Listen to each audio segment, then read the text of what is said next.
Je m'appelle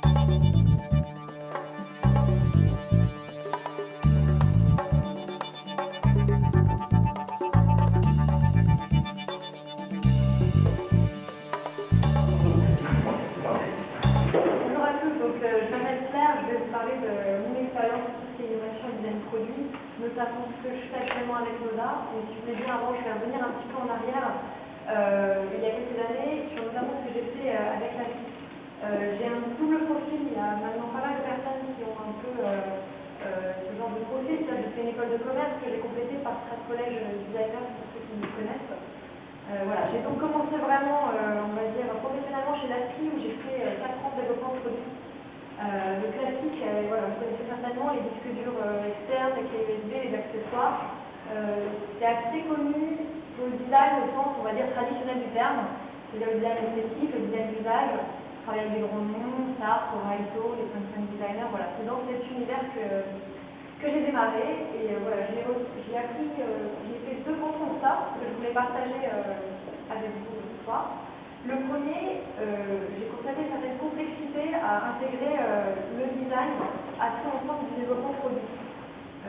Comment ça se passait concrètement chez l'ASCII, comme dans toute entreprise, on fait un brief de design, alors en l'occurrence c'était souvent externe chez l'ASCII, mais ça peut être la même chose en interne. On fait un brief de design, ça vient avec des dessins, on en a fait des modifs, ça repart, ça revient. En général, on fait un cahier des charges à l'usine, aux fabricants, qui nous aident souvent sur des parties assez techniques. Et puis, comme l'ASCII était assez exigeant et audacieux sur les designs, ça faisait beaucoup d'allers-retours. Et puis après, derrière, pour les ingénieurs méca, les ingénieurs électroniques et compagnie, c'était un sacré challenge de réussir à faire que tout rentre dans ce qui avait été imaginé. Donc voilà, beaucoup d'allers-retours entre le marketing, l'ingénierie, les fabricants, l'usine, le design, la direction. Donc ça, pour moi, ça a été voilà, quelque chose de enrichissant, mais ça s'est fait un peu dans la douleur, on va dire, ce constat d'un développement qui se faisait vraiment par étapes et de manière assez linéaire. La deuxième chose importante que j'avais remarqué à l'époque, et qui cette fois-ci, on va dire, plus positive, j'ai gagné 5 minutes, je crois. Non, en fait, non. C'est l'importance du prototype dans le design produit. J'ai intégré tout précisément le département qui faisait les petits accessoires, les clés USB, des sacoches, c'est un peu la cour de récré du PDG du SPO. On a expérimenté plein de choses.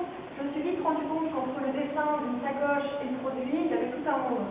Il y avait encore tout à faire. Et c'est par le prototype qu'on arrivait vraiment à avancer et à concevoir ce produit. La deuxième chose, c'est qu'on était très peu nombreux à travailler sur cette petite entité d'accessoires et pour autant on sortait des dizaines de produits par an, malgré la complexité que j'expliquais tout à l'heure. Et en fait, pourquoi on sortait beaucoup de produits? Parce que dans cette petite entité, on était vraiment poussé à faire, c'est-à-dire que les gens du marketing qui dessinaient, même s'ils ne savaient pas dessiner pour parler avec les designers, on allait voir nos fournisseurs, on demandait toujours un petit proto, quelque chose, même si le projet n'était pas vraiment lancé en interne, on veut dire on poussait les portes pour être sûr d'avoir un objet, quelque chose à montrer et qu'on se mette tous d'accord et que le PDG dise ok, c'est bon, on y va. Donc voilà, la deuxième chose que j'ai appris, c'est que le prototype était vraiment central dans la conception et l'image de produit. À un tel point, c'était tellement central et devenu important dans mon métier qu'un jour, ma direction m'a dit après ça marche pas, ça va être voilà. C'est tellement central qu'un jour ma direction m'a dit Claire, elle a un peu galéré avec les prototypes. On a des usines en France, on fait beaucoup de choses aussi, quand on fait entreprise à l'étranger en Asie. Est-ce que tu ne voudrais pas aller te rapprocher d'eux et travailler finalement sur les prototypes sur place? En effet, à l'époque, je ne trouvais pas d'endroit, de façon de faire en France quand on travaille avec des usines à l'étranger, de faire du prototypage rapide, de faire de la toute série, c'était assez difficile.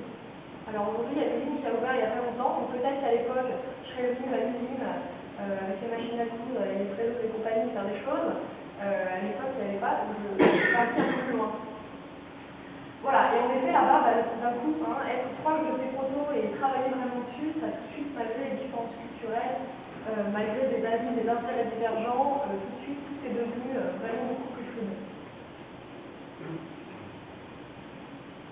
À mon tour en France, j'ai cherché à rencontrer des personnes, à l'époque je ne savais pas trop, des grands groupes, une agence, qui aussi s'intéressaient au fait de pousser des nouvelles idées dans les entreprises. C'est comme ça que j'ai rencontré Marie-Noémie Pilier, qui est cofondatrice de Noda. Je l'ai rencontrée il y a 3 ans. Noda, c'est une agence, vous connaissez peut-être, qui voulait proposer aux grands groupes de travailler autrement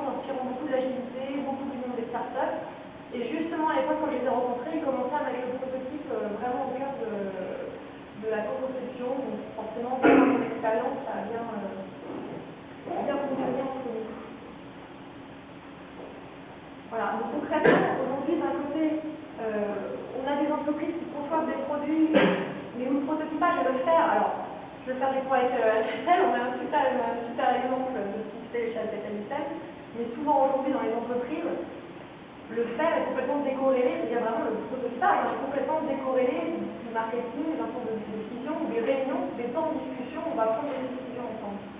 Et puis il y a souvent une relation de département qui est un peu leader, c'est-à-dire chez la FIS, c'est le design qui était leader parce que c'est la culture qui était comme ça, mais dans beaucoup d'entreprises classiques françaises ou avec une forte culture de l'ingénierie, c'est le département ingénieur qui lead et ensuite les autres départements suivent. Dans la grande conso, ça va être le marketing. Enfin voilà, d'un côté, on a les entreprises prototypées et séparées de la conception et avec quelque chose malgré une organisation en projet qui est quand même pas dans toutes les entreprises qui est assez linéaire. Et puis d'un autre, la plupart d'entre vous ont suivi tout ça, on a eu le FER qui a repris ses lettres de noblesse avec tous les mouvements des makers, les hackathons, les Fab Labs, un lieu qui ouvre comme usine. Ou à l'inverse, tout le monde se réunissait autour d'objets, voilà, qui devenaient très fédérateurs. Alors du coup, vu de loin, tous ces mouvements un peu makers, ces Fab Labs, etc., ça peut paraître un peu dérisoire ou artisanal par rapport à des vrais process d'entreprise qui vont eux avoir des produits industrialisés, une voiture à concevoir ou un viaduc. Et ce que je voulais vous montrer ce soir, c'est voilà, depuis 3 ans, on essaie concrètement la réintroduction de cet esprit du faire au sein des entreprises très classiques. Et voilà, on peut prouver que les méthodes start-up, en effet, et makers peuvent s'appliquer aux grands groupes. Et en plus, ils en sont clients et ils en redemandent pas mal.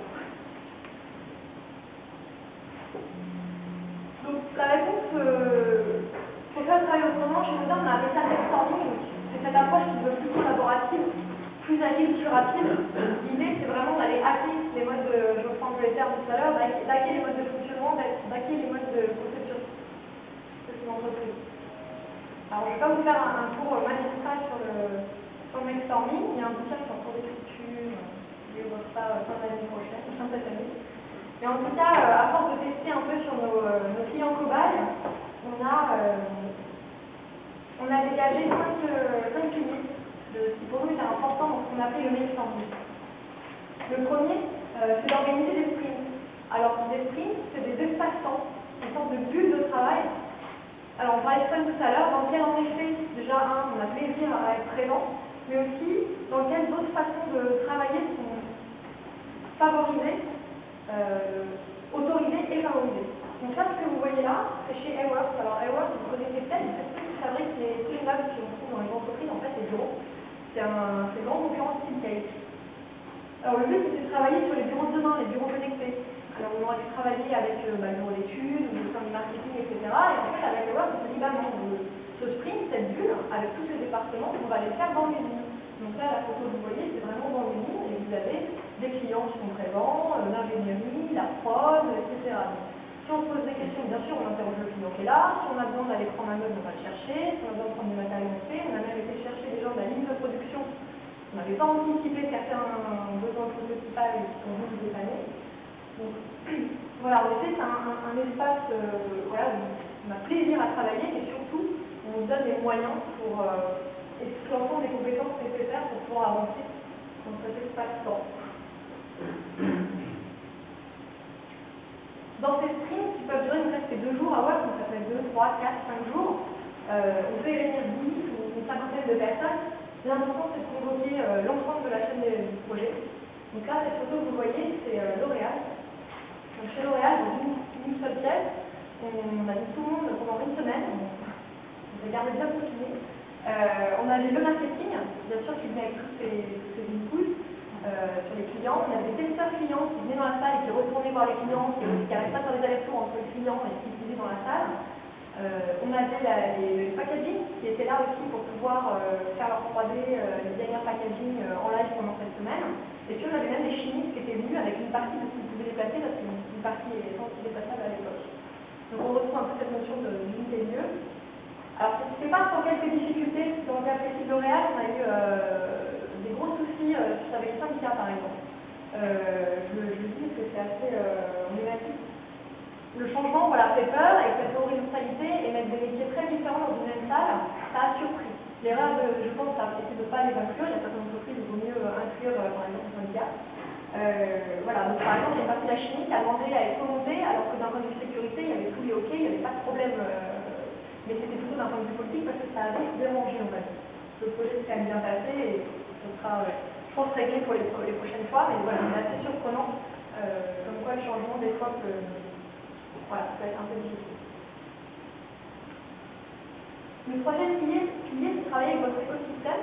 On travaille très souvent avec Sistra. Sistra, c'est le leader de tout ce qui est ingénierie d'infrastructure ferroviaire. Je crois que vous les connaissez, j'ai vu que c'était dans votre club. Sistra, ils reçoivent des viaducs, des gares, comme les gares de Futur dans Paris, etc. On travaille très régulièrement avec eux, notamment sur une notion de viaduc, par différents sprints, comme ça, différents tours d'atelier. Et alors, là où ils sont assez bons, c'est qu'ils ont inclus notamment leur fournisseur, type Lafarge, dans ces temps, avec un contrat de co-conception, mais dans l'idée de, voilà, on va prendre le meilleur, vous avez des besoins hyper spécifiques, nous on a des problématiques très spécifiques également, on va plutôt travailler ensemble pour concevoir dans ces temps-là. Donc d'où l'importance d'intégrer l'ensemble de son écosystème. Le dernier, j'en ai déjà beaucoup parlé, donc le prototypage. Pour concrétiser, alors là, on s'y connaît parce qu'il était présent. C'était donc le sujet, c'était pour la Terre, du groupe Saint-Gobain, le travail sur la maison de demain. Voilà, donc ce qui est important dans peu importe le sujet, en effet, c'est de rassembler autour d'un même collectif. Donc là, en l'occurrence, on était sur un collectif grandeur nature. Il y avait le marketing, l'ingénierie, l'usine, pareil, qui était présent. Les externes d'interview d'objets, en l'occurrence. Et puis, puisque je parle d'interview d'objets, ça permet aussi là, avec de l'Arduino, d'aller faire voilà, un petit test, c'est électronique facile, hein, d'aller faire rapidement un petit test, et puis de confirmer un usage, de démontrer, de prouver aux autres, de discuter entre nous, être sûr qu'on parle bien tous de la même chose. Un autre exemple de prototype, vous en avez plusieurs. Alors ici, il y a forcément beaucoup de designers, donc vous connaissez tous ces outils qui sont le scénario d'usage, etc. Là, c'est pour Sephora. C'est ce qui est important, c'est que le scénario d'usage, on l'a construit, mais avec tous les acteurs de Sephora. Pareil, avec tous les métiers. C'est pas une seule personne ou un seul département qui est dessus. Et bien sûr, après, on peut aller plus loin, incarner en impression 3D ou autre, qui aurait été imaginé pour le magasin ou pour le merchandising de Sephora.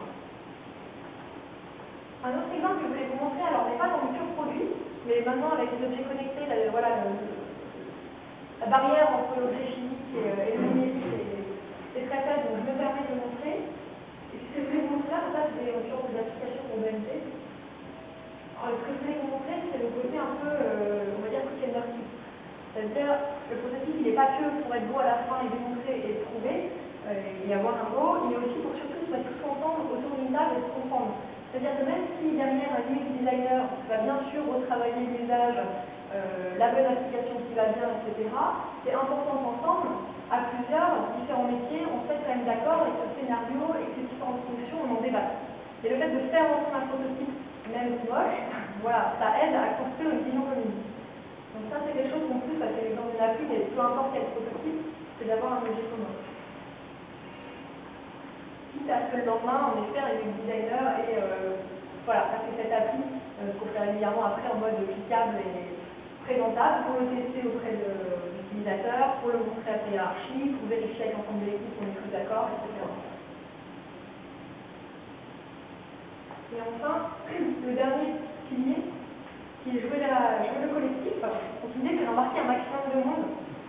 Par exemple, je parlais tout à l'heure de L'Oréal. Quand on a démarré avec L'Oréal, l'idée, c'est jamais évidemment, de partir à zéro, entre zéro, les questions de créativité et compagnie, on a déjà fait 1 milliard. Donc on peut les reprendre. On va plus repartir de là. On fait déjà plein de travail.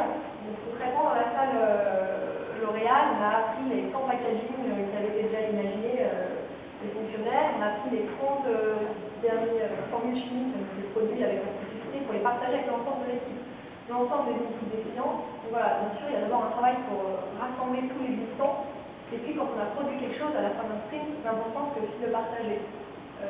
Ça peut être parce qu'on va faire une restitution très ouverte, mais en tout cas, c'est de diffuser ce qu'on fait et surtout pas de le garder cantonné aux personnes qui l'ont développé. Voilà à peu près. Alors, là, je vais surtout parler de produits. Après, on l'applique à plein d'autres choses. On l'applique à de la conception d'espace, de services, de dispositifs, beaucoup aussi sur des process de management. des process métiers, notamment avec le DF, voilà, pour finir, je vais être un peu en avance.